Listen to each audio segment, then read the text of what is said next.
¿Qué onda, gente? ¿Cómo están? Bienvenidos a su podcast, La Botica, su medicina para la vida. El día de hoy tenemos alineación completa. Por un lado tenemos a Cepeda. ¿Cómo estás, Cepeda? Muy bien, amigo. Un gusto estar de nueva cuenta contigo. Qué bueno que nos acompañas, güey, y que tenemos a toda la alineación. Por otro lado tenemos a Carlos. Carlos, ¿cómo andas, güey? Hola, genial, aquí disfrutando su compañía, muchachos. Chingón. En tercer lugar tenemos a Eric, que no nos pudo acompañar la vez pasada, pero el día de hoy sí. ¿Cómo estás, Eric? Muy bien, Mauricio, un placer estar una vez más aquí en La Botica. Vamos a conversar un ratito y pues un saludo a toda nuestra audiencia. Vientos. Y por último, y no menos importante, pero sí menos importante, Mac, ¿cómo estás? Pues ya estoy, carnal, aunque no quieras, estoy. Y nuestro presentador de lujo, Mauricio Herrera, que como hemos dejado claro aquí en los programas anteriores, le hacía la mamada, pero es amigo. Y lo que están escuchando ahorita es la versión de La Llorona, de nuestro amigo Eric de la Rosa con su conjunto Río Calef. No sé, Eric, ¿no nos podrías platicar un poquito de cómo surgió esta hermosa melodía, producto del ingenio mexicano? Sí, claro, Mac, un placer. Pues Río Calef es un proyecto que tengo, que es mi principal proyecto musical y está orientado a la música instrumental. Somos dos guitarristas en la percusión y en este caso hicimos un arreglo de la canción de La Llorona, que es un tema que para mí perfectamente describe el México colonial, porque por una parte tenemos toda la influencia indígena y por otra la española. Entonces la canción de La Llorona tiene por un lado el compás de 12 tiempos en ritmo ternario, que es completamente la influencia de la música andaluza, y la cadencia andaluza también en la armonía, y por otro lado hay partes que hasta la letra está en mixteco. Entonces esta canción originalmente, que es comprendida como un son, es muy interesante, y lo que intentamos hacer en este arreglo fue rescatar la naturaleza flamenca de La Llorona y la adaptamos a un ritmo que se llama soleá flamenca, que tiene que ver precisamente con la soledad, con la tristeza, y adaptamos básicamente de una manera muy natural La Llorona, interpretada en este compás de solea, y combinando falsetas tradicionales de España y falsetas tradicionales, que la falseta, para los que no están muy familiarizados con la jerga del flamenco, se le llama pequeñas cintas musicales o clichés que ya existen, y estas frases musicales usamos tanto de compositores mexicanos como de españoles, intentando que toda la composición o todo el arreglo de La Llorona llevar un solo discurso, y en los momentos que yo sentí que faltaba algún arreglo o alguna falseta que no encontré en el acervo histórico de la guitarra mexicana o española, pues hice arreglos propios. Entonces este video lo grabamos lo pueden ver en YouTube, de La Llorona, con la participación ahí de Rebe, bailarina, y aparte es educadora. Ahorita trae un proyecto bien interesante de cómo educar a los niños, y se llama Impulsionarte, meterlos a la cuestión del arte desde pequeños, pero basado en las neurociencias. Trae un rollo bien interesante, Rebe. Entonces el video lo grabamos en una hacienda, la de Jaral de Berrios, allá en el municipio de San Felipe, aquí en el estado de Guanajuato. Entonces pues fue toda una aventura plantear la historia. La historia del video tiene que ver de manera simbólica con la literatura latinoamericana, y sobre todo lo de la reencarnación y las vidas circulares. Entonces pues ahí quien tenga interés puede revisar una versión más de La Llorona, en este caso la versión de Río Calef, que tuvimos la oportunidad de presentarla el año pasado, el videoclip, en el Festival de Cine de Reino Unido, en Nottingham, en la ciudad de Nottingham, el Festival de cine latinoamericano. Entonces, pues ahí están. Excelente, Eric. La verdad es que he tenido la oportunidad de verte en vivo muchas veces, inclusive ayudarte a un par de cosas bastante divertidas, desde ser el manager en turno hasta microfonear cosas, y una experiencia muy bonita ver al ensamble de Río Calef en vivo y ver cómo hacen esa música fusión de, bueno, pues muchos estilos, muchas piezas, y las adaptan a este estilo tan bonito que hace el flamenco. Pues ahí están nuestros podcast escuchas. Les vamos a dejar la liga del video de La Llorona en la descripción de los videos. Y el programa de hoy vamos a platicar de este hermoso año que ha sido el 2020. Y digo hermosa, chulada, la chulada. No, si ustedes pensaban que el 2016 fue horrible, agárrense porque está horrendo. Entonces vamos a platicar un poco de lo que ha pasado en este año 2020, varias perspectivas, varios puntos de vista, y a donde nos lleve el conocimiento, a donde nos lleve el divague. Perfecto. Oigan, nada más quiero dejar algo bien en claro. El 2016 también fue pésimo para todos, ¿verdad? Sí, fue horrible. Sí, la verdad, sí. Un asco. Qué bueno, pensé que era solo yo, güey, y mi percepción así. No, es horrible. Fue una lista del mundo. Fue un año horrendo, güey. Mira, si no mal recuerdo, para el 2016, tú y yo estábamos en el internado, ¿no, Mac? Sí, estábamos en el internado. A mí me acababa de terminar una relación de varios años. Y de una manera muy, muy, muy poco agradable. Entonces, fue un año muy feo. Fue un año muy feo. De muchos cambios. La mayoría de mis artistas favoritos ese año se murieron. Entonces, sí es como... No, fue muy feo, fue muy feo. La verdad, yo soy un asco recordando cosas así que no recuerdo qué hice en 2016. Es que has vivido muy bien, güey. Lo que te hace falta es sufrir un poco más. Para que sea simbólico. Nos estás hablando desde tu privilegio. Sí, privilegio blanco, güey. Soy privilegiado, güey. Nunca había sentido tan arriba en el estrato social. No, la verdad es que fue un año feo, pero este año sí ha estado brutal.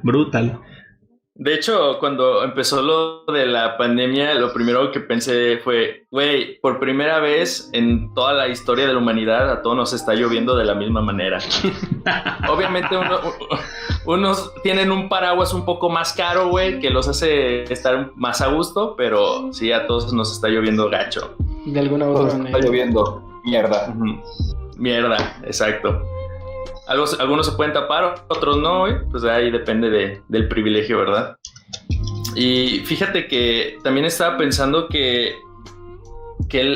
ahorita como que se orquestó la tormenta perfecta, ¿no? Porque para empezar, todo el mundo encerrado. Y digamos, el enemigo al acecho que es el virus, ¿no? Y aparte, en nuestro hermoso país, güey, tan pintoresco y lleno de este realismo mágico, pues por otro lado tenemos como todo el pedo de la violencia, ¿no? Y la neta, güey, no culpo a la gente que empiece a fallarle la cabecita, güey, que se empieza a volver loca. Y esto lo digo porque me pasó algo muy curioso este fin de semana y ya se lo había contado a Mac, pero ahora se los comparto a ustedes. Un vato me siguió, güey. Me siguió como 15 minutos en carro. Sí, estuvo bien cabrón. Haz de cuenta que me cambié de carril y el güey estaba, yo creo que a unos 2 o 3 coches, o sea, no estaba cerca. Y como que no le pareció que yo estuviera en su carril. No me quiso compartir del carril. Entonces el güey me empezó a echar las luces. Y pues yo lo dejé pasar en mi inocencia, inteligencia emocional. Ajá, dije, X, no pasa nada, ¿no? Pero después como de 5 minutos el vato seguía y seguía y seguía, y ahí es como que a uno pues también le empieza a salir lo loco, ¿no? Así, el encierro, güey.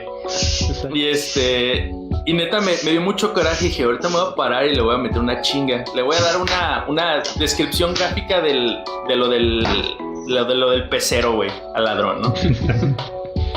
Y pero luego dije, no, güey, ¿qué tal que el vato traiga fusca o algo, ¿no? Ajá, exactamente, güey. Dije, trae una pistola o algo así. Y pues, eso es lo malo, güey. Uno ya no se puede pelear así como a gusto en la calle sin que... sin que haya ese peligro. Es que haya ese peligro. Y no, y es que... Dije, no. Sí, ya no hay como ese honor en las peleas callejeras. No, ¿cómo se llamaba eso de... tiro tumbado patado?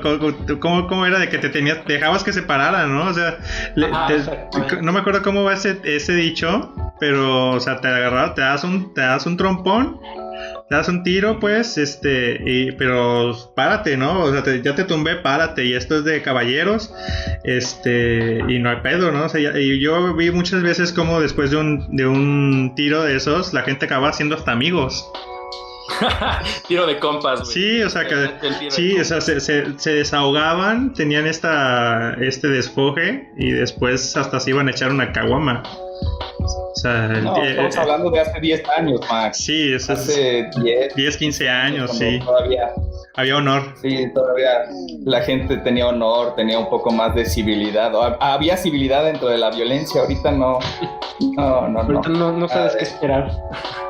Y bueno, el chiste es que pues decidí no bajarme, ¿verdad? Y el vato seguía así como insistente, me seguía echando las luces. Incluso cuando pasé un semáforo y más adelante él me alcanzó, me seguía echando las luces. Y de verdad dije, pobre güey, ¿qué día ha de haber pasado para que el simple hecho de que yo me le metiera a su carril haya sido el detonante de su locura, ¿no? Estaba buscando quién se la pagaba. Pero aún así Exactamente. No buscaba quién se la debieran, sino quién se la pagara. Entonces, también me sentí orgulloso en mi afán de sentirme el villano, güey. Y dije, ajá, huevo, le cagué el día a alguien. Güey, qué mal se escuchó eso. Maestro de la villanía. Del maestro de la villanía. Maquilando todo el día. Hoy me le voy a meter al carril a alguien. No mames. Qué divertido. Y el güey me dejó de seguir hasta que me metí en una calle y di como 2 vueltas, güey. Y ya como que el vato se siguió derecho y yo dije, bueno, ¿qué pedo, güey? De verdad, ¿qué pedo? Uno ya no puede andar así como... Pues no puedes ni manejar a gusto, güey, ni estar como, no sé, ir de compras. O sea, incluyendo el hecho de que pues obviamente ahorita no podemos salir tanto y solo nos movemos nada más para cuestiones como de primera necesidad. Bueno, algunas personas, ¿verdad? No todos. Pero imagínate, o sea, ya no puede uno salir tranquilo ni a la calle a hacer las cosas que tiene que hacer, güey, porque pues cualquier día te puede tocar. Sí, o sea, viene de un hartazgo social ya de tiempo. Entramos a esta segunda década del siglo XXI con una carencia completa de identidad por parte de la humanidad. No te reconoces y entonces tratas de adoptar esta máscara, esta persona, por ejemplo, esta máscara social, y empiezas a buscarte tu nicho, ¿no? Tu tribu. El problema es que antes, pues tú te reconocías, me acuerdo de estos, ¿cómo se llama? Los rockeros estos como Johnny Cash, los rockabilly. Y veías a los rockeros rockabilly, me acuerdo que chavitos, había unos rockabilly cerca de la casa. Y se peinaban así como Johnny Cash y sus chamarras de cuero y se sentían como en vaselina y así. Te dices, bueno, encuentras tu nicho social, tu tribu urbana, pero la defiendes hacia adentro, o sea, te identificas, y ahorita la defienden hacia afuera de una manera súper agresiva. O estás conmigo o estás en mi contra. Le vas a las Chivas o al América, o sea, y se agarran a golpes hasta la muerte, ¿no? O sea, eres chairo o fifí y etc. Entonces entramos en esta segunda década con ese problema, y a este funesto año 2020 Más bien entramos a la tercera década. Entramos a esta tercera década con eso. Con eso, o sea, una pérdida completa de la identidad de la humanidad. En la cual, pues, en un acto desesperado, pues buscas una tribu y la defiendes con tu alma, ¿no? Al ya no tener a este aspecto religioso, la religión pasó a un segundo plano y empiezas a identificarte por tribus. Entonces, pues, ¿qué onda? ¿No? Que involucionamos un poco, ¿no? Sí, llegamos a exactamente involucionar. Ya no tenemos ya no nos identificamos como seres humanos, ya sino como subespecies, ¿no? Y así. Entonces, pues empezamos el año con eso. Empezamos el año con recesión económica mundial. Empezamos el año a nivel internacional con estos llegues, estos coqueteos amables que se daba a Irán con Estados Unidos, estas miradas coquetas con miradas cocinas, sí, así como que se echaban ahí unos, oye, te invito a unos misiles, ¿jalas? y estos misiles que se echaban y pruebas nucleares de Corea del Norte, me acuerdo, y después como a las semanas matan al Yusei Soleimani, el general de las fuerzas revolucionarias liberadoras de Irán. Si mal no recuerdo que era eso, pero es un grupo ahí de élite del ejército de Irán. Ahí estaban dando unos coqueteos ahí, como que, sí nos vamos a dar, no nos vamos a dar, ándale, sí, no. Háblame bonito, invítame un café, ¿no? Ponme un departamento, ay, no, bueno, sí. Y al final, no pasó nada porque por ahí de finales del año pasado a alguien se le ocurrió comerse un pangolín y echarle ahí unas alitas de murciélago. Un caldito tlalpeño de murciélago, ajá, unos frijoles charros a lo chino, ¿no? Y pues a alguien se le ocurrió, y pues ahí un trabajador de este centro de biotecnología de Wuhan se le ocurrió irse a la fondita por un caldo de pangolín, y pues enos aquí 5 meses después del inicio de la pandemia. Entonces, pues, un año bastante feo. Pero fíjate qué tan feo ha estado el año que tú dices, oye, ¿sabes qué? Hubo un peligro de guerra nuclear en enero, pero no fue lo más feo. No. Sí, es que como que empezó fuerte el año, ¿no? Y ya como que dices, bueno, pues como que se va a ir calmando y toma, güey. O sea, era cosa tras cosa tras cosa. Y yo siento que hasta cierto punto como que a pesar de que ha sido un mal año, güey, porque pues obviamente no nos gusta que nos pasen cosas malas, ha sido un año bastante interesante si lo vemos de manera pues como objetiva, ¿no? Yo creo que ya en algunos años vamos a recordar este año, vamos a decir, 2020, güey, ¿cómo me puteó ese año? Siéntate, mijito, te voy a contar la historia. No, vamos a tener esta cosa de la mirada de los 1000 metros de los soldados, de que después de que salen de una batalla intensa, tienen la conocida mirada de los 1000 metros, de que ven así como al horizonte buscando el peligro, ¿no? Y empieza a escucharse acá música de la Segunda Guerra Mundial, así súper horrorosa. Sí, es un año muy interesante. Pero sí, ya sé, súper horrible.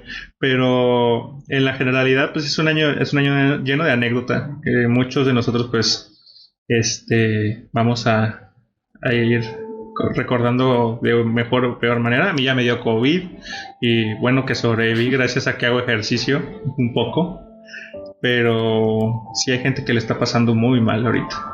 Y después, no sé si se acuerdan, después de lo de los teos entre Irán y Estados Unidos, y bueno, también estaba terminando el conflicto en Egipto y en Siria, lo de los incendios en Australia, güey. Que todavía siguen algunos, ¿eh? Sí, o sea, es que han pasado tantas cosas que ahorita me mencionas eso, güey, y podría jurarte que eso pasó el año pasado, por ejemplo. O sea, de tantas cosas que han pasado, yo digo, puta, güey, ya, o sea, deberíamos de hacer una lista de verdad de todas las cosas así ojete que sucedieron, pues mínimo sí, para tener la cuenta, güey, porque pues es como cuando tienes un día productivo, pero al revés. que va empeorando a medida que pasa el tiempo. Y lo más aterrador es que apenas vamos a mitad de año, ¿verdad? ¿Sabe qué nos deparará el destino? Bueno, ya llegando a agosto podemos decir que ya pasó a chingar a su madre el año, güey. Ya nada más falta... Y entramos en negación, ¿no? Sí, exactamente, güey. Mira, septiembre no lo vamos a sentir, güey. Noviembre, Día de Muertos, chingón. Pues aquí vamos a conmemorar a todos nuestros muertitos, güey, que ya llevamos, ¿cuántos? 54,000. Ah, la madre, no me. 54,000. No, pues vamos a... Pero ellos se murieron por culpa de la coca y se murieron por culpa de los refrescos, de que no se cuidaron. No tuvo nada que ver el gobierno, obviamente. Se murieron porque les tocaba, güey. O sea... Bueno, güey, también no hay que quitarle la responsabilidad a la gente, ¿no? A cada quien.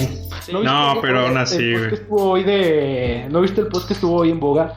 De que en San Luis Potosí se ve que toman una foto en una fiesta infantil, todo está en la piñata, y después está una foto como unos 3 días después. No, a los 15. De una ambulancia, ¿no? Ajá. De una ambulancia. Ajá, en la noche, y después ya nomás están el funeral. Y dices, no manches, pero te la pasaste muy padre en la fiesta, ¿no? Mira, pero... que dijo, hagan sus fiestas. No, obviamente no. También la responsabilidad de cada quien, ¿no? Pero es como justificar la narcocultura, güey. O sea, hay mucha gente, a mí no me da pena decirlo, mis primos, una parte de mis primos, fanáticos de la narcocultura, no llegaron muy lejos de todas maneras, no me importa que escuchen esto. Pero fanáticos de la narcocultura, y uno de los argumentos que uno de ellos me daba, curiosamente al que peor le ha ido, prófugo de la justicia actualmente, me dijo, bueno, pero es que tú nunca vas a experimentar lo que ellos experimentan en un poquito de tiempo. A lo mejor ellos se mueren de un balazo o en cualquier momento por algún sicario, pero ellos tuvieron mujeres que tú no vas a tener, y tuvieron carros que tú nunca vas a manejar, y tuvieron una vida de excesos que nunca vas a experimentar. Yo dije, bueno, prefiero estar vivo, ¿no? Gracias a Dios. Yo no acepto palabras de un hombre muerto. Entonces, pues sí, es como justificar esa narcocultura. O sea, nadie te dice... pues sí, ellos se murieron por su fiesta, o sea, son los arquitectos de su propio destino, pero buena parte tiene que ver, esas personas, pues al sentirse... No, o sea, si tú tienes a la autoridad sobre de ti y dices, ¿sabes qué? Pues cuídate y pórtate bien porque si no te mueres. Pero si tienes a la autoridad que dice, no, me voy a poner cubrebocas porque el día que se acabe la corrupción me voy a poner cubrebocas, pues no manches, pues estas cosas van a seguir sucediendo. Bueno, es que es una suma de factores, ¿no? Exactamente. Obviamente no se le quita la responsabilidad al gobierno y tampoco a la gente, pero podemos enlazar esto como con el tema que tuvimos en el primer podcast, que era el pensamiento mágico, güey. Y obviamente si no tienes si la población no tiene este desarrollo cognoscitivo, güey, entonces no va a alcanzar a discernir entre que, obviamente, pues nosotros 5, aunque el presidente diga o cualquier persona del gobierno diga que no pasa nada, güey, no me pongo cubrebocas, pues nosotros tomamos la decisión consciente de hacerlo, porque nosotros estamos informados y sabemos cómo discernir entre la información que nos llega del mundo. Y la gente, digamos, que no tiene como ese desarrollo cognoscitivo, pues simplemente no lo hace, güey. Y dice, bueno, pues como no conozco a nadie cercano a mí que se haya enfermado y que se haya muerto, pues puede que no sea cierto. O dice, pues de algo me tengo que morir. Ajá. No, pues claro, o sea, pero... Fue muy famoso al principio de... Bueno. Pero pues no vas a acelerar tu muerte, ¿no? Mira, podríamos estar en este lugar. Chécate, Brasil. Hoy lo acabo de checar, y sus cifras de hoy fueron de 110,000 muertos, o sea, récord. ¿Y qué dijo su presidente al principio? Lo recuerdo perfectamente. Es una gripita. No pasa nada. Pero ahorita ya salió Bolsonaro con su traje mamadísimo del del señor Burns, saliendo de miren a su Dios, Jair Bolsonaro, ¿no? O como este otro capítulo que hablábamos el podcast pasado de que a Bolsonaro le dicen, oiga, ya se curó del COVID, eso dice que soy indestructible. Pero la más pequeña brisa podría indestructible, dije. ¿Qué decía? Por ejemplo, aquí con la pandemia, es multifactorial obviamente, pero siempre como en la ingeniería, por ejemplo, en los estudios de correlación, se puede saber cuál es la variable que más afecta. Y por ejemplo, podríamos decir, a ver, ¿los países más poblados son los más afectados? Pues no, porque China tiene 4.000 muertos y en realidad 1.300 millones de habitantes. Los países con los sistemas de salud más afectados o más pobres son los más afectados. Tampoco, porque tenemos países como Vietnam con un sistema de salud muy pobre, hospitales pues rudimentarios y tienen como 13 muertos hasta la fecha. Podríamos decir... No les creería mucho, la verdad. Tendríamos otra variable, etcétera, pero aquí la que más influye es la actuación de los gobiernos como tal, porque por ejemplo tenemos un gobierno como el de Estados Unidos, que es el que más invierte a la ciencia, el que más invierte a salud, el que tiene dentro de los 100 hospitales mejores del mundo, tiene como 25, y es el más afectado por la pandemia. Y justo antes, a mí me gusta como los verdaderos profetas, o los que predicen lo que va a ocurrir, y toda la prensa europea estuvo tirándole muy duro a Trump, a López Obrador y Bolsonaro como los 3 presidentes más irresponsables de la pandemia por minimizar el problema, y justamente coincide que unos meses después son los 3 países con más muertos. Entonces aquí, aunque todas las demás variables, sí hay una responsabilidad social, tiene que ver con el nivel educativo de las personas, pero creo que aquí la principal variable a medir es pues la respuesta de cada gobierno y la estrategia que tuvo contra lo mismo, porque hay países pues, como Camboya, como Laos, superpoblados, una educación menor incluso que la de México, o pueblos más supersticiosos que los mexicanos como los chinos, porque aquí por lo menos permea una sola religión, cuando en China pues hay muchísimas y hay adivinación y otras artes. Y la variable que principalmente influye sí es la respuesta de los gobiernos, que eso no exime la responsabilidad individual, pero en un esquema global y en un análisis general, pues sí se ve ahí el sesgo. Aunque también, por ejemplo, bueno, no, siento que en Estados Unidos, de hecho yo lo había platicado un poco con Mike, está esta cuestión de que el estadounidense no está dispuesto a dejar su estilo de vida, que es obviamente de consumo, de excesos, de salir a donde quiera, de libertad. Entonces, si bien la responsabilidad la tiene en su mayor parte Trump, desde un punto de vista como de su ignorancia, güey, porque pues obviamente no trató como de manera seria la enfermedad ya hasta que tenía una cantidad de muertos ya muy considerable y grande. También el ciudadano promedio americano, bueno, estadounidense, porque pues americanos somos todos los de América, güey. No estuvo dispuesto a dejar su privilegio, o sea, abandonar su privilegio de decir, ¿sabes qué? No salgo a las calles, no voy a comprar cosas, no voy a hacer fiestas, o sea, simplemente no estuvo de acuerdo. Y de hecho hasta hubo manifestaciones por eso, güey, yo no voy a usar cubrebocas, mi salud es mía y yo veré qué hago, y así, pues al final de cuentas sembraron lo que cosecharon, güey. Y la verdad a mí se va a escuchar mal o gacho, pero a mí me da gusto que les haya ido tan mal. Sí, güey, porque si bien Estados Unidos, seamos sinceros, güey, se ha pasado de verga una cantidad de veces enorme con todos los países, güey, por esta misma cuestión, esta misma ideología del americano, güey, ¿no? Americano. El destino manifiesto, ¿no? Exactamente. Entonces, qué bueno que les pasó, güey, y espero desde el muy en fondo de mi corazón, güey, que hayan aprendido la lección. No tienes corazón, no. Que aprendan la lección. No, bueno, aquí hay dos cosas a considerar, porque realmente Estados Unidos no es el único país que su población se resistió. Todos los países del mundo, las poblaciones se resistieron al cambio. Por ejemplo, en España ocurrió lo mismo y estuvieron varias semanas diciendo en la televisión, ¿saben qué? Si no entienden, va a salir la policía y va a salir el ejército a la calle.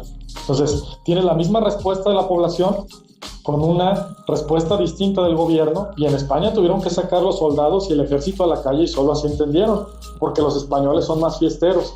Y ahora, respecto a eso que te pudiera dar gusto que le vaya mal a los americanos, que yo no estoy de acuerdo, en realidad si vemos las estadísticas, los más afectados son los latinos en Estados Unidos. Los que no tienen seguridad social.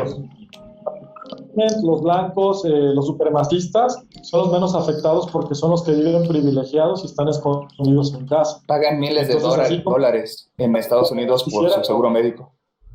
Exactamente. Sí, entonces no se está afectando a esta población que el establishment, o no se está afectando al supremacismo. No es un acto de justicia. No, yo creo que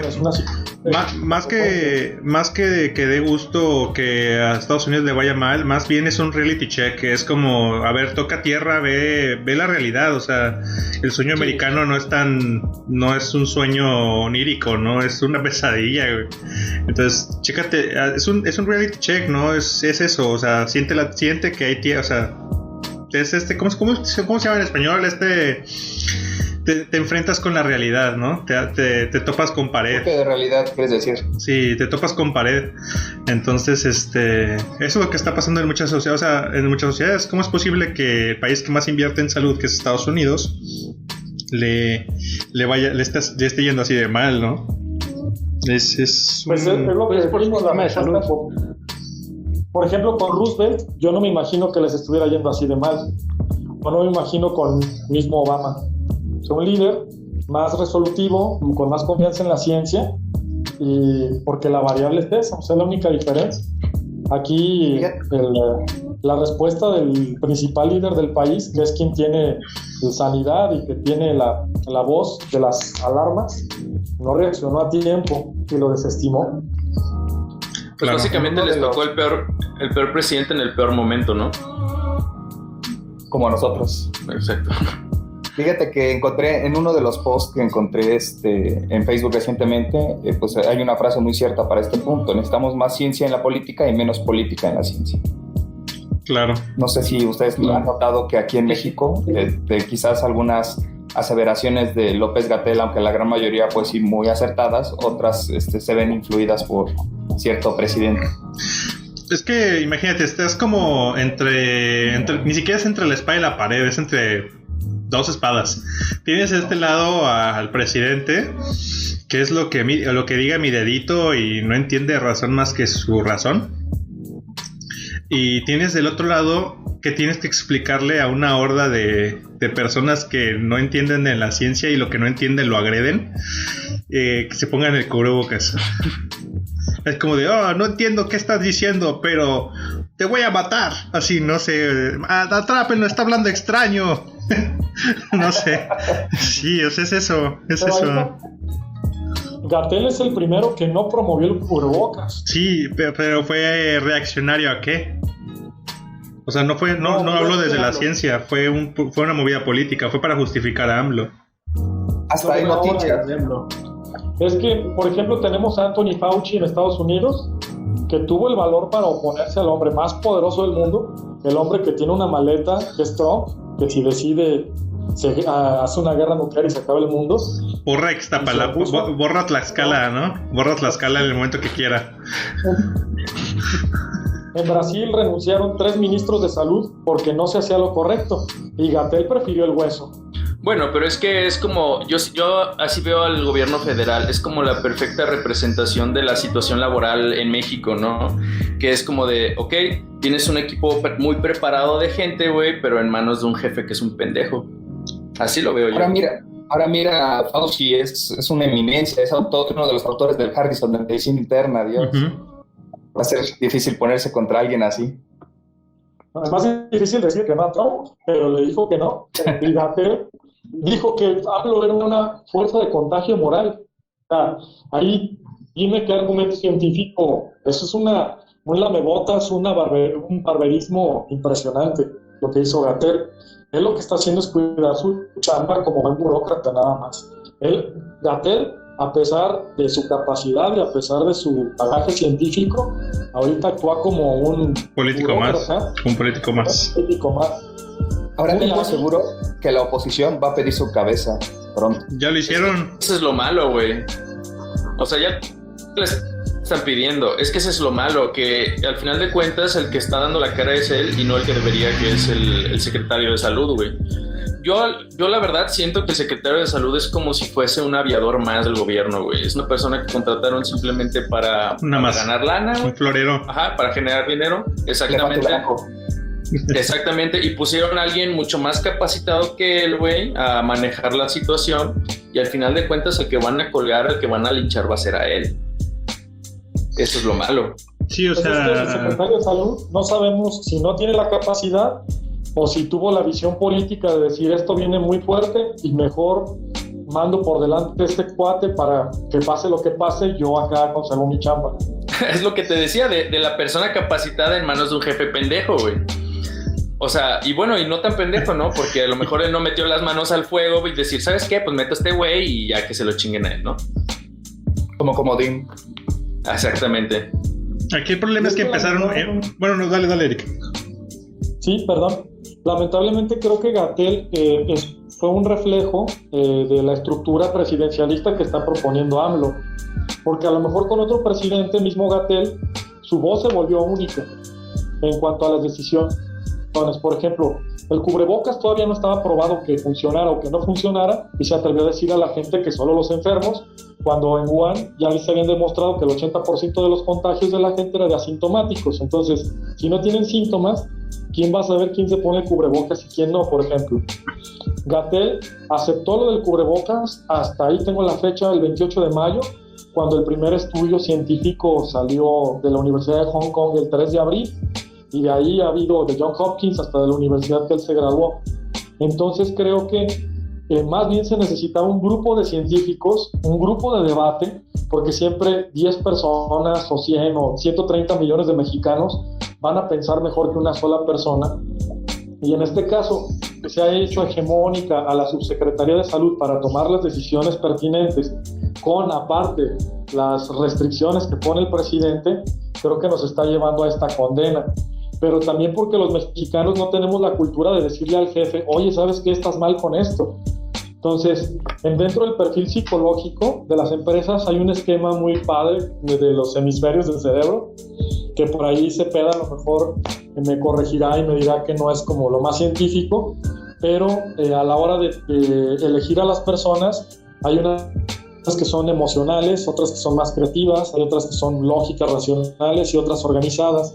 Y está demostrado en las empresas en México que siempre el líder como emocional, las altas direcciones de las empresas en México las tienen líderes emocionales. Entonces, en este caso Gatell, que era un tipo lógico, racional, pues se estaba rindiendo ante el emocional de, ¿saben qué? No vamos a hacer que la gente se sienta mal con la pandemia, casi como si nos gobernara un influencer con miedo a perder subscriptores y que de por medio se llevaran las vidas.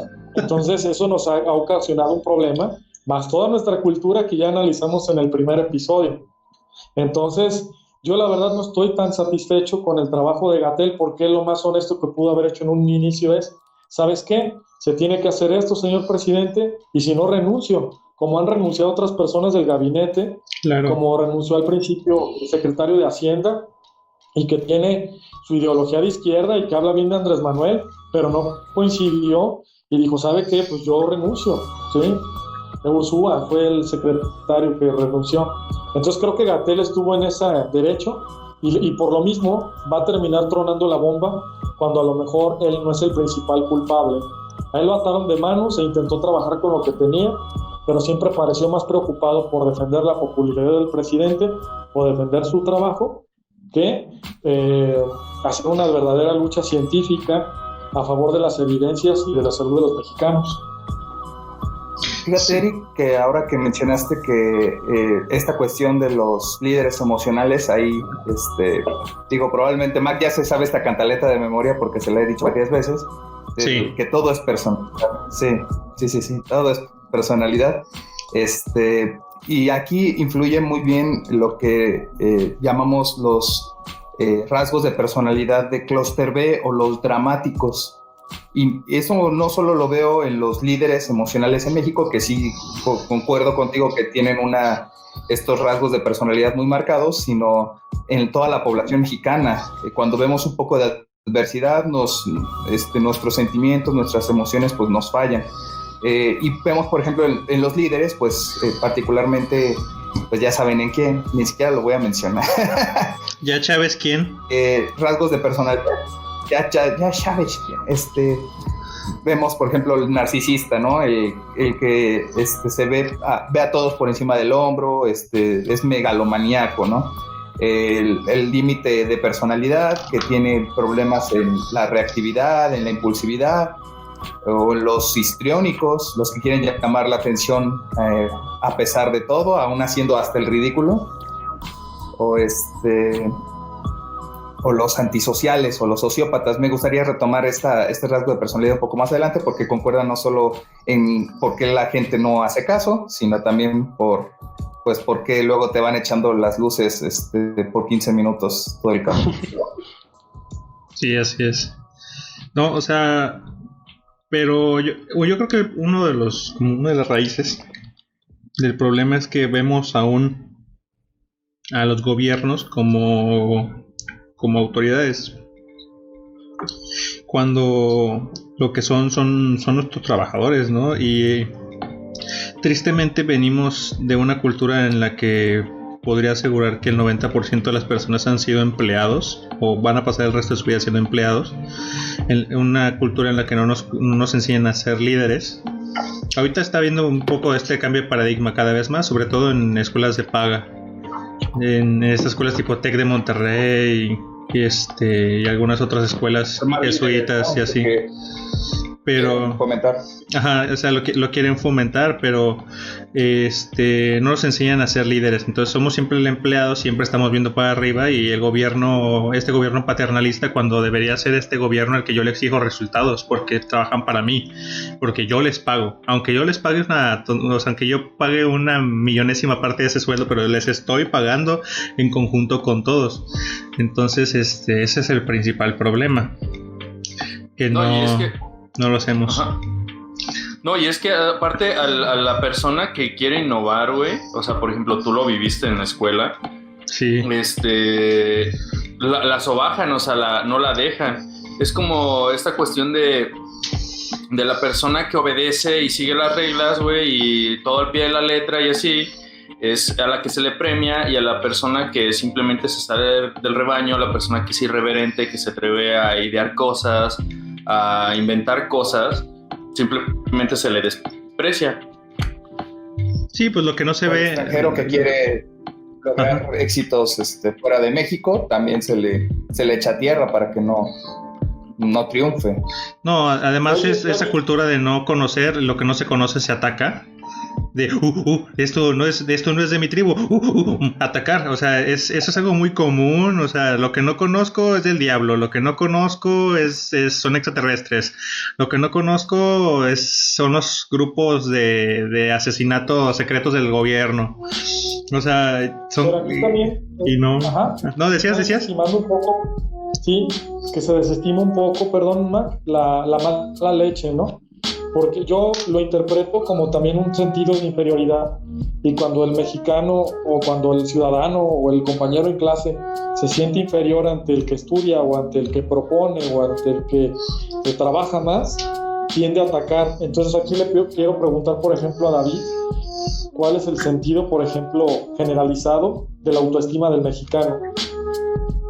Fíjate que no tanto de la autoestima, pero de hecho lo estaba viendo recientemente y me sirve para complementar mi idea anterior de los rasgos de personalidad. El trastorno de personalidad antisocial, o lo que se llama coloquialmente el sociópata, es una persona que tiene un patrón general de desprecio y de violación por las leyes, por los derechos de los demás, tiene un fracaso para adaptarse a las normas sociales, es deshonesto, impulsivo, irritable, cumple todos. Estos son todos los criterios diagnósticos prácticamente, y a que no adivinan qué porcentaje de la población mexicana tiene este trastorno. ¿El 70, güey? Pues seremos un país de criminales, no somos Corea del Norte. Un país no, en Corea del Norte. En Corea del Norte no todos son criminales, güey. Eso, ¿qué porcentaje, carnal? Depende de a quién le preguntes y de qué estado, güey, porque... Bueno, este trastorno está en el 5% de todos los mexicanos. 5%. 100 chacas Si dijeron. lo trasladamos. 100 chacas de Iztapalapa. No, o sea, esa es como la versión bonita. Hay una versión peor que son los psicópatas, que son que es para psiquiatría, es un término de psiquiatría legal, que esos son tienen los mismos rasgos de personalidad, pero aparte tienen un cociente intelectual elevado, y esos son los que vemos, por ejemplo, en la política. Ahora, agrégale a eso, David, Los más peligrosos. de que la narcocultura que comentaba Matt, que cuando conviertes a un sociópata en héroe, cuando pones como deseable al sociópata, al que pasa por encima de las reglas, e incluso cuando vamos atrás en nuestra historia, por ejemplo, la Revolución Mexicana, tenemos tipos que realmente fueron héroes, como Felipe Ángeles, por ejemplo, que fue el único general que no se atrevió que no quiso traicionar a Madero, aún contra todos los seguidores de Díaz, o exseguidores de Díaz, y de Victoriano Huerta, pero tenías, por ejemplo, a Fierro, el brazo derecho de Pancho Villa, que era un asesino a sangre fría, que un día dicen, ¿sabes qué? Pues hay 300 prisioneros y aplícales la ley fuga. Y Rodolfo Fierro le dice a su asistente, ¿sabes qué? Tú manténme cargadas las 2 pistolas. Estaba un corral y le dice a los que estaban en el corral, el que corre y se brinque la barda, lo dejo libre. Entonces le cargaron las 2 pistolas, mató a los 300 antes de que se pudieran escapar, y uno por uno. Entonces, es el brazo derecho, el brazo armado de Pancho Villa. Y a la historia pasa como un héroe. Entonces, los mexicanos, que hay en nuestra psicología general, que tendemos a admirar a sociópatas. Digo, no es el caso único de México, porque Gengis Khan, por ejemplo, el gran héroe de Mongolia, pues erradicó pueblos enteros y los borró de la historia hasta su último pergamino. Todos somos hijos de Gengis Khan, de hecho. El 30, dicen que 1 de cada 200 humanos, dato real, tiene genes de Gengis Khan en la vida, en el mundo actual. Con razón. Sí es triunfar en la vida, la neta. Ni la pandemia se cogió a tanta gente, güey. No mames. Entonces ahí se peda, por ejemplo, ¿por qué tendemos a admirar sociópatas? ¿O por qué los ponemos como alguien deseable? Fíjate que ahí hay otro punto importante para el desarrollo de la personalidad. Tenemos 2 componentes, el temperamento y el carácter. El temperamento es como lo heredado, la materia prima, si quieres, como de dónde viene, como situaciones de personalidad, pero de nuestros padres, de nuestros abuelos, de nuestra familia, ¿no? Y eso está demostrado que tiene cuestiones genéticas. Pero aparte está el carácter, y el carácter viene a ser toda la parte de la personalidad que es modificable, todo lo que, con quienes convivimos, a qué estamos expuestos. Y ahí pues sí tiene que ver un poco como los gustos de la gente con la que convivimos. Los medios de comunicación también influyen. Ahí, por ejemplo, la existencia de las narcoseries, pues sí es un poco criticable si los menores de edad, los menores de 18 años están expuestos a este tipo de material. Entonces, por ejemplo, no sé, les abro la pregunta. ¿Ustedes piensan que tal vez los mexicanos tenemos cierta tendencia a inclinarnos por la violencia? Sí. ¿Sí? Yo creo que el ser humano en general. Yo pienso que aquí, escuchando tu pregunta, el mexicano sí por el entorno pues el entorno social en el que vive, ¿no? Tú estás acostumbrado a ver que, no sé, en la esquina pararon a alguien en un tránsito y ya le dio la mordida, ¿no? O está resolviendo las cosas a golpes, por ejemplo, que te vayan, no sé, persiguiendo por algunos minutos. Ese tipo de cosas, ¿no? Entonces, pues uno se acostumbra a ver y obviamente repite. Pues yo creo que en México sí estamos muy, muy acostumbrados a eso. Pero es una cuestión de herencia. Ay, perdón, Eric. Pero es una cuestión de herencia o sería... O sea, esa cuestión yo siento que la tenemos arrastrando desde, o sea, ya bastantes años. O sea, no es una cuestión nueva. Y de hecho, porque, por ejemplo, hay mucha gente, pues obviamente todos nos quejamos de la violencia que sufrimos en el país, ¿no? pero también siento que parte de esa violencia la generamos todos los días. Entonces, no es una cuestión que podamos cambiar si nosotros no estamos dispuestos a cambiar desde un inicio. Y, o sea, yo de verdad siento que deberíamos, o sea, si puede cambiar esto, va a ser primero desde la sociedad, de los puntos más bajos, y pues tendremos que dejar de admirar como esas cuestiones, como por ejemplo, de la cuestión del narco, de la violencia, porque pues también está, por ejemplo, inmersa en los deportes, ¿no? ¿Cuántas veces no hemos dicho, pues, o sea, los mexicanos somos los mejores para el boxeo, y al final de cuentas, güey, es un deporte que es un deporte violento? Y es que ahí está la perspectiva histórica, que también vale la pena revisar, porque el que no conoce su historia está condenado a repetirla, y la otra frase cliché de la historia, de que el ganador siempre la escribe. Entonces, en este caso, si nosotros revisamos de manera rápida la historia de México, tenemos que de la América precolombina, en Mesoamérica, estaban los aztecas, que eran realmente un pueblo realmente violento, caníbal, que tiene muchas cosas que admirar, pero que mediante la violencia se imponían a los demás. Por eso cuando llega Hernán Cortés y los españoles, pues se alían con ellos para darle en la torre al que los masacraba. Y luego llegan los españoles y la conquista, creo que los dos mejores adjetivos que quedan es a sangre y fuego, porque no hubo otra más que una lucha encarnizada de sobajar y al pueblo indígena. Hay una mezcla muy rara, porque también los españoles tenían de ser violentados. Es decir, justo en el año que los españoles terminan de expulsar a los árabes de España, en ese año descubren América. Entonces los españoles también no era un imperio como el romano, que ellos se sentían casi hijos de Júpiter o hijos de Marte, de un abolengo que siempre habían sido los mejores, sino que los españoles tenían ciertos traumas que ya venían arrastrando. Entonces viene una colonia muy violenta, nos independizamos y todo el siglo XIX está lleno de guerras.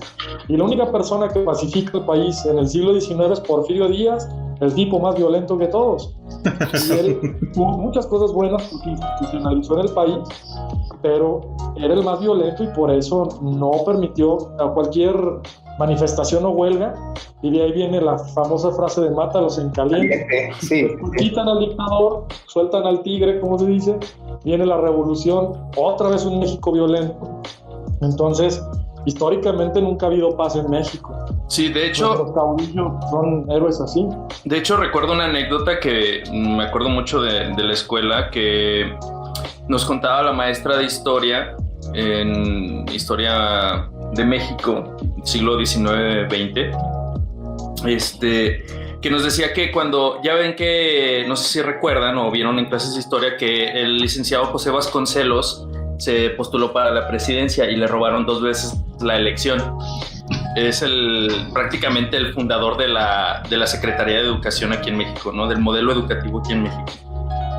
Entonces, cuando le roban por segunda vez la elección, está hablando con uno de sus secretarios, de los que iban a ser sus secretarios, y él se exilió 2 veces en Estados Unidos. Y la segunda vez, cuando iba bajando del avión, le preguntaron que por qué se había vuelto a exiliar, y él dijo, es que el pueblo mexicano ha estado tan abatido por tantas guerras y tanta violencia que ya no está dispuesto a levantarse. Y una persona le dijo, pero licenciado, de todas maneras el pueblo mexicano, su historia está teñida en sangre. Y de verdad, como que yo cuando estaba en la escuela me sonó mucho, me vibró mucho esa frase, porque dije, bueno, sí es cierto, o sea, la violencia nunca se ha acabado en este país, y pues así como que no se ve como que se vaya a acabar pronto, ¿verdad? Pues no, aparte pues viene mucho de los valores, ¿no? De como cultura, ¿a qué le damos más valor? Inclusive en las estructuras sociales más básicas, los roles que se toman del padre protector y proveedor, la madre también protectora, pero la educadora, o sea, el rol clásico cincuentero de la familia, pero es un rol que pues hasta otras especies lo tienen.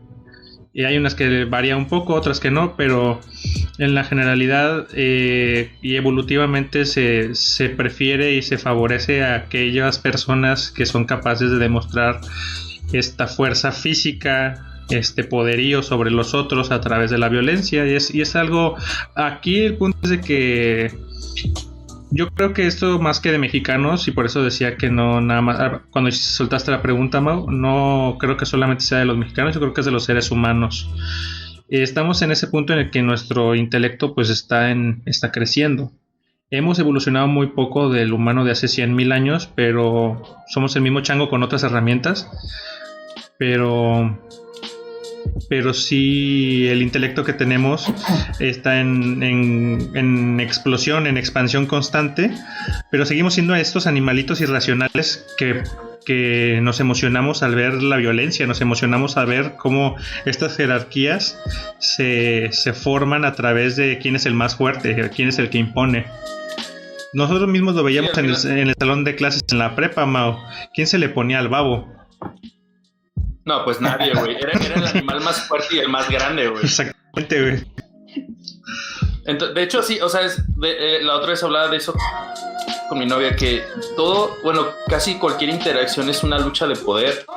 Porque también en mis momentos de poca inteligencia emocional, güey, hace poco se le hice de pedo a un guardia de seguridad. No estoy orgulloso de eso, lo cuento simplemente como anécdota. Y lo que le contaba a mi novia es que cuando lo amedrenté, güey, obviamente con palabras, no llegué a la violencia física. Después de haber discutido con él, le dije a mi novia, me sentí muy bien. Me sentí como si yo hubiera dominado a esa persona, ¿no? Como, le dije, no sé, o sea, le dije, y sé que es una cuestión meramente instintiva. Y sé que la persona que está hablando ahorita es como mi yo más primitivo, pero me sentí como ese poderío, ¿no? Sobre otro ser humano, güey.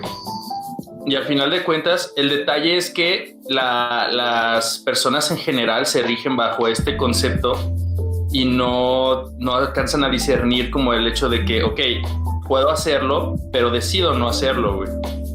Y es ahí lo que decía también Cepeda, de que entra ya el ser narcisista, ¿no? O el ser sociópata. Fíjate, ahí Freud tenía las estructuras de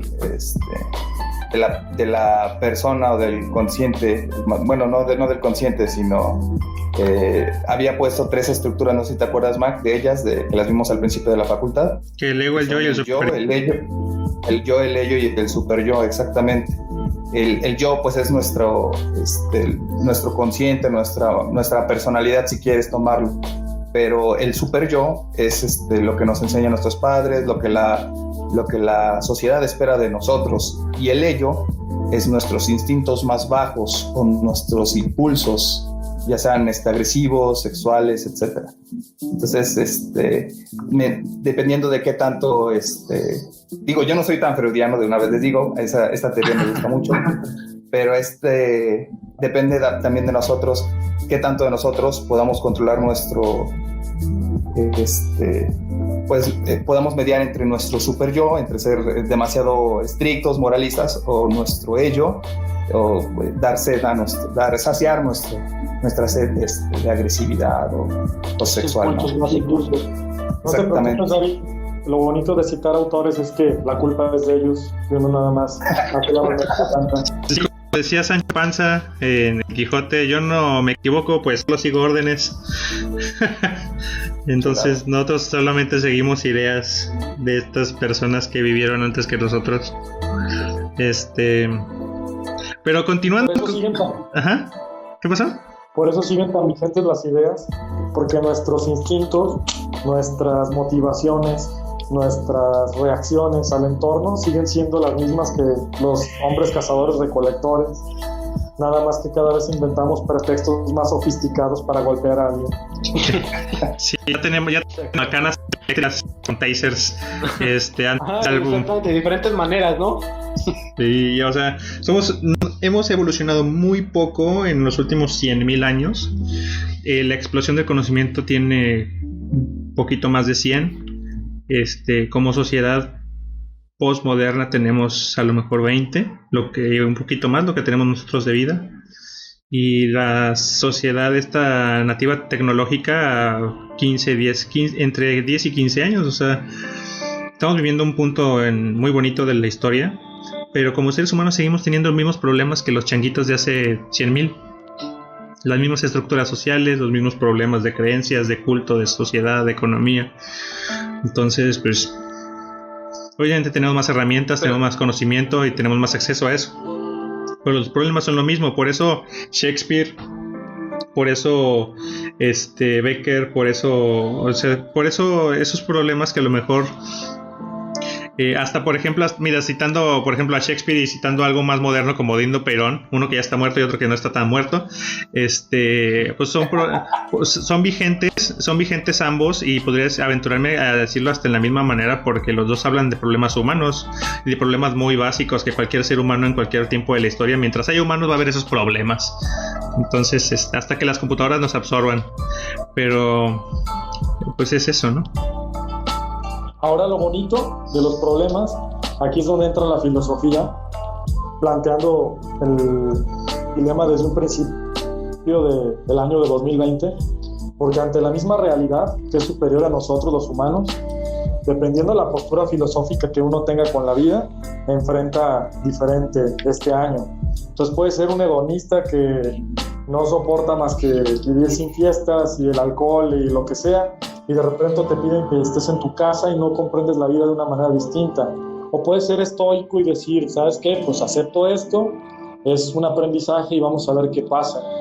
Yo creo que también una de las cosas rescatables de este año, de este 2020, es que nos enseñó la dimensión de que el hombre se sentía tan poderoso que con sus armas nucleares, como el misil Avangard que acaba de estrenar Putin el año pasado, que tiene un Mach 28, una cosa así impresionante que nadie tiene, y de repente llega una enzima o un virus microscópico y pone en jaque a la humanidad completa.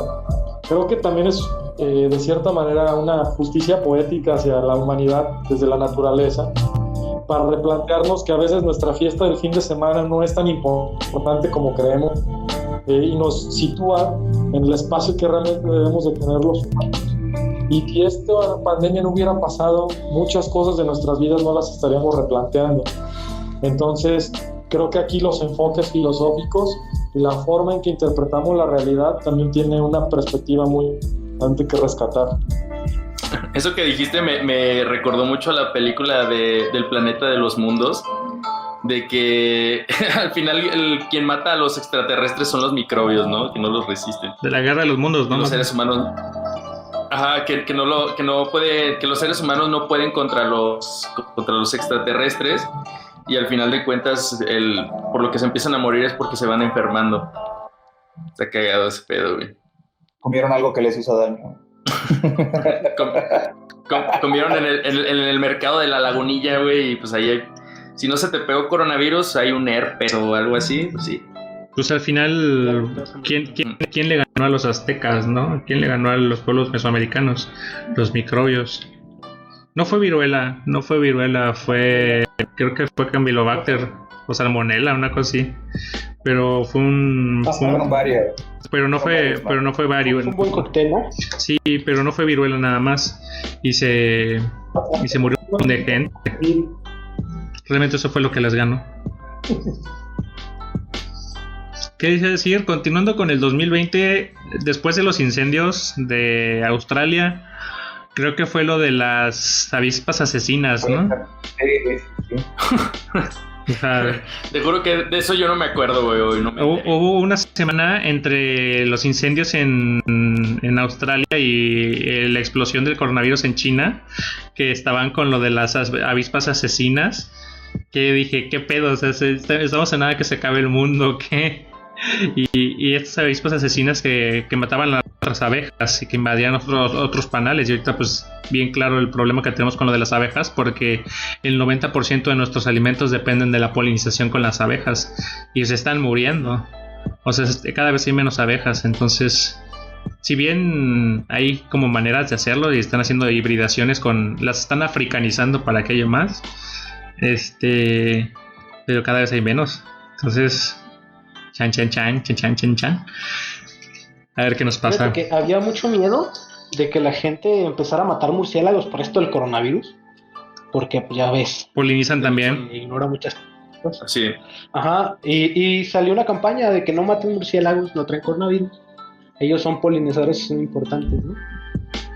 Es como esta cuestión hay gente que, por ejemplo, en cuestiones de cine y todo ese rollo de la televisión y de programas de TV, a las que no les dan mucho peso a ese tipo de cuestiones, pero hay un dato bien medio perturbador. ¿Se acuerdan que por ahí de los 90s, 2000s salió una película que se llama Tarántula, o Aracnofobia?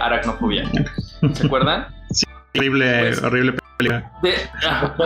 Después de aquí, al menos aquí en Guanajuato, se dan cuenta que cuando hay época de calor, época de frío, hay muchos alacranes. Ajá. Pues haz de cuenta que las tarántulas se los comen, güey. El detalle es que como la gente vio la película, empezó a temerle a las arañas y empezó a fumigar y empezó a matarlas, güey. Entonces ahora hay una proliferación de alacranes y no existe como su depredador natural, que vendrían siendo las tarántulas. Entonces, de verdad es como impactante como como el impacto que tiene el cine, porque al final de cuentas nos educa. Es como esta cuestión de que en los 80s, por ejemplo, en las películas de miedo, ¿quiénes eran los que se morían? Los negros. El negro era el primero a morir. ¿Pero quién más? ¿Quién era el que se moría? El latino. ¿Quién eran los que se morían en las películas de los... El negro. ¿El negro o el latino? Exacto. Las personas que... Y luego era el asiático. Luego era el asiático. Ajá. O la asiática. Y luego era la güera tonta. Ya pues. La güera tonta. Pero todas esas personas tenían un dato en común, güey. Que todos vivían en el exceso, en la fiesta, en el alcohol, en las drogas, y el que se salvaba siempre era el muchacho teto, güey, que no hacía nada, que se la pasaba estudiando. Entonces lo que trataban era de fomentar que la gente o los estudiantes o la gente como pues, los chavos se enfocaran como en ser buenos estudiantes, en ser buenas personas, y que no estuvieran como en esos desmadres, porque al final de cuentas el mensaje era ese: a las buenas personas, a los buenos estudiantes no se les mata, a los que están en fiestas, a los que están en drogas y a todos los demás sí. Y de hecho lo mismo pasó en los 2000s, porque por ejemplo el cine estaba como muy... No había muchas como escenas de sexo, ni desnudos, ni nada. Entonces en los 2000s pues empezaron a incluirlas precisamente en las películas, güey, porque pues había un montón de embarazos en jovencitas adolescentes, güey, de 15, 14 años, 12 años. Entonces es como esa cuestión de que el cine, güey, siempre ha sido como una parte más de nuestro sistema educativo. Bueno, así lo quiero ver yo, porque pues al final de cuentas es lo que nos enseñan como esa moral, ¿no? Y esa ética que debemos de tener, aunque pues obviamente se va modificando. Y el cine tiene ese problema. El cine tiene ese problema porque se volvió nuestra principal herramienta moralizadora.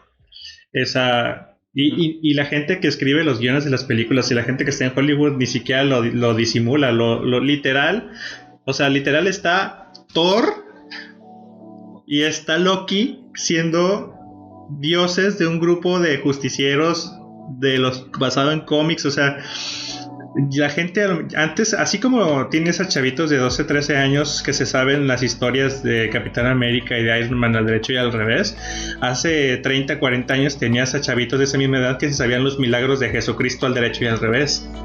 O sea, estamos teniendo esta imagen de moral de la sociedad a través de los héroes de Marvel, y ellos están conscientes de ello. Entonces es un poder muy feo. O sea, ¿qué puedes hacer con ese poder, no? ¿Qué puedes decir? Que mañana los latinos son los malos, o los chinos, o no sé, o algo particular. Entonces está interesante. Es bastante responsabilidad la que están cargando. La verdad es que sí. Pero seguimos, a ver, después de las... Ajá. No, iba a decir que después de las abejas, pero dale, Eric. Adelante. No, bueno, nada más que fue completamente intencional. Laswell y todos los teóricos americanos de la comunicación, por ahí de cuando se empieza a hacer las transmisiones y de la misma radio, imponen la idea de que la televisión sirve para educar precisamente. Donde está el debate es de qué manera educa. Porque aquí Guillermo González Camarena, el orgullo mexicano que inventa la televisión a color, él cede todos los derechos de la explotación de la televisión a color a cambio de que el Canal 5, XHGC, que lleva sus iniciales, fuera únicamente y exclusivamente para los niños y poderlos educar. Entonces él tiene una perspectiva muy parecida como a la de Paulo Freire, el educador brasileño, pero el gobierno americano siempre lo utilizó el cine y el mismo gobierno ruso. Por ejemplo, podemos ir a las albores del cine, una película como El acorazado Potemkin, que nos habla cómo incluir el nacionalismo mediante el cine. Entonces el cine y la televisión siempre han tenido agendas, y estas agendas se mezclan con la cultura, pero sí influyen mucho. Hasta cosas sencillas como lo de aracnofobia, hasta otras como más banales todavía, que yo recuerdo que cuando estuve en la preparatoria salieron por primera vez las películas de Rápido y Furioso y aumentaron mucho el número de personas que fallecieron en accidentes por andar en carreritas. Selección natural. Me quitaste las palabras, Mac. La muerte del más apto. Y bueno, después de las abejas asesinas, el coronavirus. Ya platicamos de coronavirus a más no poder. Entonces, y probablemente siga viniendo a colación. Sí, seguramente. Pero ¿qué perspectiva tienen de este año? De lo que queda. Bueno, y luego pasó esto de que iba a caer un cometa y que la mera hora no cayó. Y luego hubo inundaciones y terremotos, y luego la explosión de hace una semana en Beirut. Qué impresionante. El Shinra Tensei ahí, Pain haciendo el Shinra Tensei, entonces pues está interesante todo.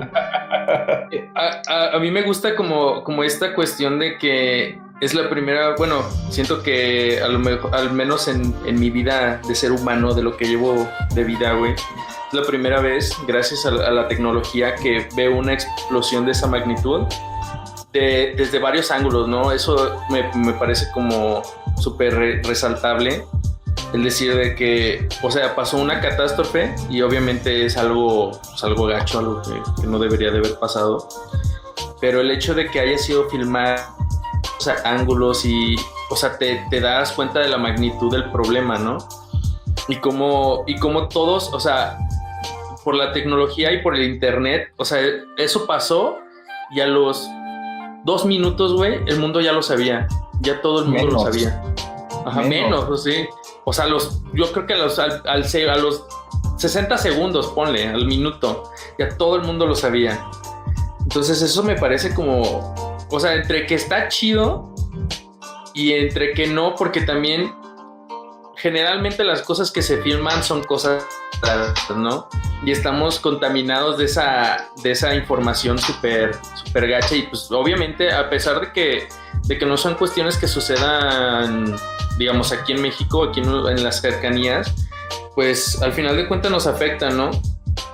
Y, claro. Y pues eso atribuye a que aumente nuestra ansiedad, no se peda, porque por ejemplo me llegó a pasar que he platicado con varias personas y vieron ese rollo de Beirut y simplemente ese día estaban como hasta decaídos, ¿no? Y luego les pregunté así como de, bueno, ¿y qué pasa, no? Y me dicen, es que en este año no ha pasado nada bueno. No ha pasado absolutamente nada bueno. El video de la combi. Pues, ajá, es lo único que nos hizo reír, güey. Pero también... de la combi, pero también, ¿sabes qué, güey? O sea, cuando yo vi el video, obviamente al principio me dio risa como a todos. Y dije, no mames, qué bueno. Pero obviamente hubo un momento del video en el que yo dije, güey, ya no. O sea... Sí, te enoja que... A lo mejor porque a mí nunca me han robado, güey. Lo digo así. Pero sí se me hizo gacho que o sea, y el güey ya no se podía ni parar y lo seguían golpeando. Entonces, pues al final de cuentas, pues no sé, creo que el vato se murió. No se murió. No se sabe nada de él, no se sabe nada de él. Ajá, pero de todas maneras es como, güey, o sea, ¿en qué momento pasa de una justicia a mano propia, güey, a un asesinato? Porque al final de cuentas, si el güey se hubiera muerto o no, güey, pues fue o sea, hubiera sido un asesinato y ellos van a la cárcel, güey, así de fácil. En México buscamos justicia y no justicia. Sí. Es ajusticiar el que va a ocurrir. Y también como se va perdiendo la sensibilidad, porque recuerdo cómo consternaba que salía a su cabeza en Michoacán cuando empieza, por ejemplo, en México la guerra contra el narco, y ahorita simplemente ya nada más te cuentan en cifras de miles. O si un año antes, en 2019, alguien nos hubiera dicho que el subsecretario de Salud iba a tener un programa con mucho rating en la televisión donde básicamente salía en un PowerPoint diciendo cuántas personas murieron ese día, nadie lo creía, y lo estamos viviendo. Entonces, el primer muerto de coronavirus, ¿cuánto furor causó en la sociedad mexicana? Y de repente dices, pues ya nada más van 30,000, ya van 50,000, no, 60,000, no, creo que 40,000, no importa. Solo son un número los que fallecen. Y se pierde la individualidad y se pierde la importancia desde la percepción ante un mundo donde nos capta y nos llama el morbo de la violencia. Y creo que también nos sensibiliza, y por otro lado, tanta exposición a tantos fenómenos y a tanta información genera una ansiedad a la que nunca hayamos experimentado. Sí, por supuesto, estamos expuestos a muchas cuestiones distintas, a mucha problemática que antes no teníamos, y eso pues de por sí con el tipo de población que tenemos, eso pues incrementa los síntomas de ansiedad, la respuesta adrenérgica, las preocupaciones desmedidas, si quieres. Pues nada más como comentario, pues la ansiedad es una respuesta a un peligro, a un quizás a un natural, excesivo, natural al medio, ¿no? La ansiedad al final es un mecanismo normal, es natural tener ansiedad cuando un cholo te saca una navaja. O sea, el problema es se vuelve un problema cuando se mantiene, ¿no? Cuando persiste ahí de las causas externas, ¿no? Sí, el detalle es que lo alimentamos, ¿no? Todos los días. Ajá, exacto. Entonces, imagínate, tienes acceso, como tú dices, a una explosión de esta magnitud, con esta cercanía. Algunas personas pueden tener un grado de empatía tan elevado de manera que se llegan a sentir en ese lugar. Digo, imagínate tú estar ahí, ver eso, ¿no te sentirías ansioso? Claro, o sea, yo me hubiera aventado. O sea, es que, por ejemplo, había mucha gente que, por ejemplo, ahí en mi trabajo me decía, es que, güey, ¿cómo te pones a grabar una explosión y no te alejas? Y yo, es que no manches, o sea, la gente que estaba grabando no estaba a 2 cuadras, o sea, estaba a 5, 6 kilómetros, o sea, no estaban cerca. Entonces, obviamente, o sea, tú tienes la herramienta de tu celular con cámara de 24 megapíxeles, güey, 48 megapíxeles, y puedes grabar algo así, pues lo estás grabando así bien a gusto, ¿no? Pero aparte nadie esperaba una explosión de esa magnitud. Tú veías un incendio, ¿no? Ajá. Y tú veías así como que algo se estaba quemando. Sí, un tulte. La persona normal no esperaría que fuera una magnitud tan enorme como para generar una onda de choque tan grande como para derribar un edificio. Ajá, y de hecho estaba cagado porque, por ejemplo, mi novia me decía, no, pero qué feo, y no sé qué. Le digo, ay, eso es todos los años en Tultepec, o sea, no, la verdad no me impresionó tanto, pero no, y de hecho le mostré un video de Tultepec y le dije, ¿ves esa columna de humo? Le dije, está el doble de la de Beirut. Y me dice, no manches, güey. Y le dije, a lo mejor lo que a mí me impresionó fue como, pues, verlo de primera mano, ¿no? Porque pues tú ves así las grabaciones de los cohetes y así, obviamente está culero, güey, no estoy diciendo así como que me dé risa ni nada, pero no fue igual, güey, no fue, es que, o sea, pues todos aquí jugamos videojuegos, me imagino, y lo primero que pensé fue, no manches, esto es un Call of Duty, no sé, un Halo, o sea, fue una explosión así, se hizo el honguito tipo bomba nuclear. Y eso fue lo impresionante. Y pues la verdad a mí no me generó estrés ni nada, pero sí tuve gente cercana a mí que estaba así como hasta desconcertada, ¿no? Decir, no manches, qué pedo, o sea, ¿qué le pasa este año, no? Y pues obviamente todo lo atribuyen al año, ¿no? Así de, no, es que 2020 estuvo gacho. Y es como, güey, no es el 2020, ya lleva varios años que se viene cocinando este pastelito de mierda en el que vivimos. Sí es. Y pues apenas está saliendo del horno y pues nos lo vamos a tener que comer, güey. Bueno, ahorita nuestros escuchas están escuchando una canción también de nuestro amigazo Eric con Río Caleb, El Temboruco. Una canción que a mí en lo particular me gusta mucho. Tengo entendido que es una composición original de ustedes. No sé si me quieres platicar tanto, Eric. Vamos a meter algo de cultura el día de hoy. Y que escuchen buena música. Te agradezco. Nuestra música está acompañando una plática apocalíptica. Pero bueno, es una obra donde nada más tomamos una pequeña frase o falseta de Vicente Amigo y toda la demás es composición de nosotros. Es un tema en un ritmo flamenco que se llama Bulerías y tiene pues una atmósfera un poco oscura con armonías muy árabes. Y el video lo grabamos en el Cerro de la Bufa, también icónico de aquí del estado de Guanajuato. Y pues eso, una rola instrumental, Las Bulerías del Temboruco. Excelente, porque hay buena música aquí en el podcast de La Botica. Ah, qué caray, pues ha sido un año bastante complicado. Yo la verdad es que espero que termine de la mejor manera. Entonces, no sé ustedes cómo les gustaría terminar el año, aparte de vivos y con salud.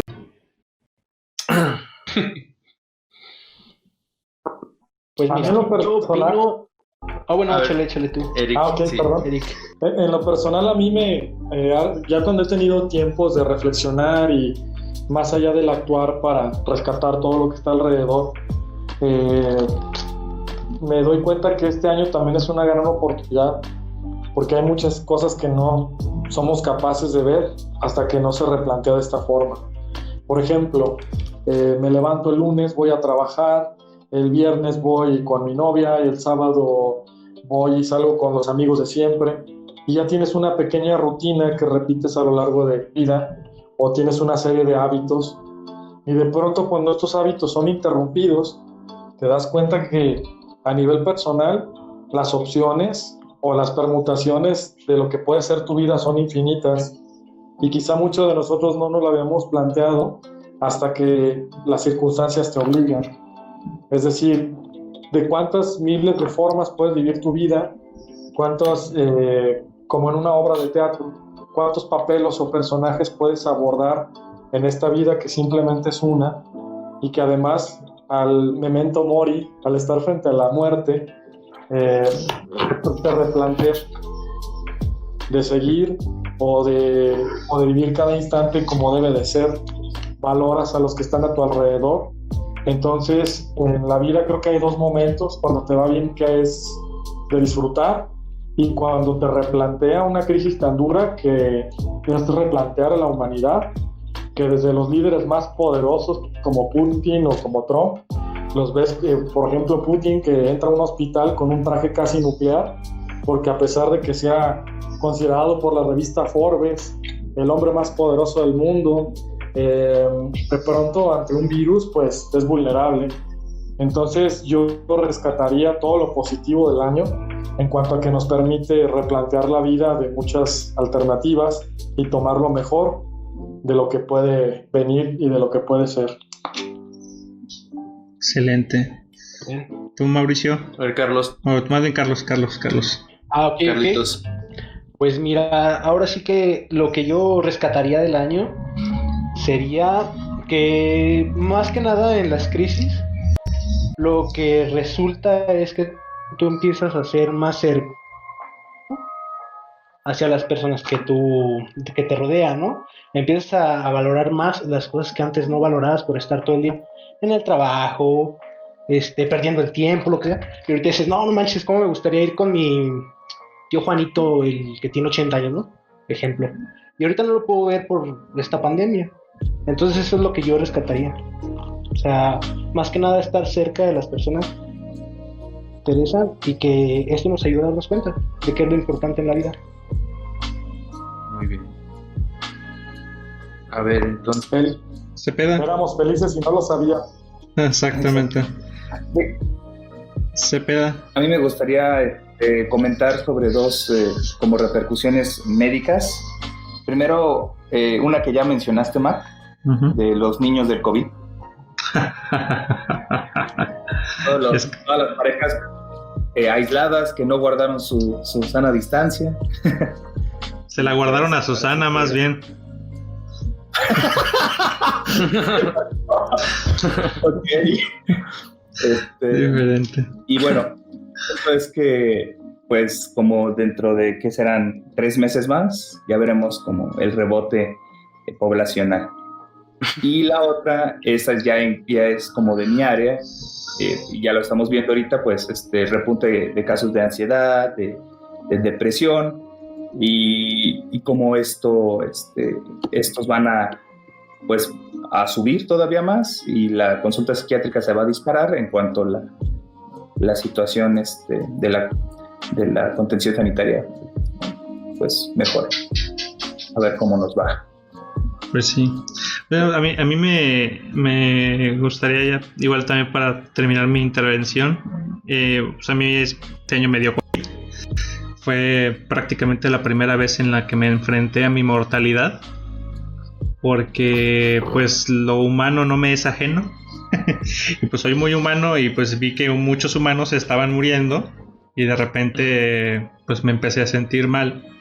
Me hago la prueba, sale positiva y te enfrentas a tu propia mortalidad.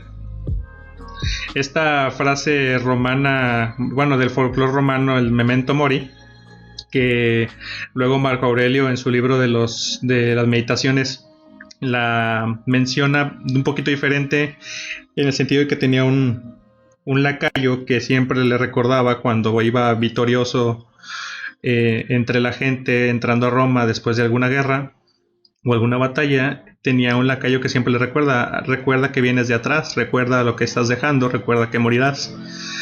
Entonces esa parte del estoicismo fue lo que me mantuvo cuerdo durante este mes que acaba de pasar. Pues me voy a morir algún día y pues te dejas llevar, pero te cuidas y confías en lo que hiciste. Pues, o sea, me cuido, no fumo, no tomo, hago ejercicio, trato de mantener mi mente lo más cuerda posible, tengo buenos amigos, a mi novia que siempre me ha cuidado bastante. Entonces confío en el proceso y pues aquí estoy haciendo un podcast. Sí quedan secuelas psiquiátricas, pues aquí estoy haciendo el podcast con ustedes, pero en la generalidad sí el problema pues no lo puedes evitar, pero sí puedes evitar mucho el cómo abordas el problema. Este año también me enseñó a que pues siempre hay una recompensa con lo que haces. Ya tengo un tiempo haciendo ejercicio, ya tengo un tiempo cuidando mi alimentación y cuidando ciertas cosas, y estoy convencido de que si estoy vivo aquí platicando con ustedes haciendo este proyecto es gracias a eso. Me dediqué a cuidarme, a quererme un poquito más, y a pesar de que me dio coronavirus y la pasé bastante mal, aquí estoy recuperando mi condición física. Otra vez, hoy corrí 5 kilómetros en cosa de 40 minutos, entonces pues me siento bastante bien, y este año me está ayudando mucho a darme cuenta de lo que soy capaz y a replantearme mucho de lo que puedo llegar a ser o no como persona y quién quiero ser, ¿no? Después de esta oportunidad, ¿quién quiero ser? Entonces espero del año, la verdad es que vamos a ver a final de año en el programa de inicios del 2021 cómo nos fue, ¿no? El recapitular cómo nos fue a cada uno de nosotros. Esperemos que bien. Sí. Que sigamos vivos, güey. Sí, que sigamos vivos y con salud. Y pues nada más. ¿Tú, Mau? Y pues yo para cerrar estas contribuciones, la verdad, siendo sinceros, a mí yo sentí que no me afectó tanto como el aislamiento social, porque pues nunca he sido una persona muy social, que digamos. hasta eso, como que al inicio, obviamente dejando de lado los problemas de las muertes y todo ese rollo, me gustaba, nunca dejé de trabajar, y me gustaba el hecho de salir a las calles y que no hubiera gente, como que lo sentía como un privilegio en algún sentido.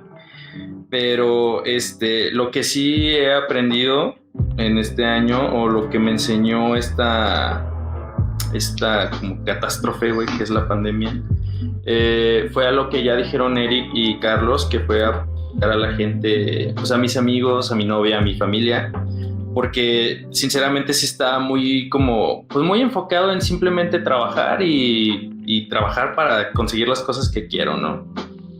Y pues este año me enseñó que pues también hay que meterle un poquito el freno, ¿no? al carro y voltear a ver a los lados, ¿no? Voltear a ver a la gente que uno tiene a los lados, a los copilotos que uno lleva en la vida, güey, y apreciarlos un poquito más. Eso es lo que me ha enseñado bastante este año. Y como, ¿qué te voy a decir? Y también una de las cosas que espero que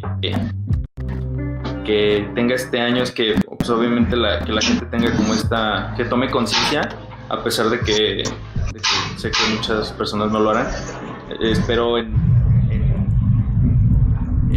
tengo fe, güey, en que la gente va a tener un cambio bastante bueno.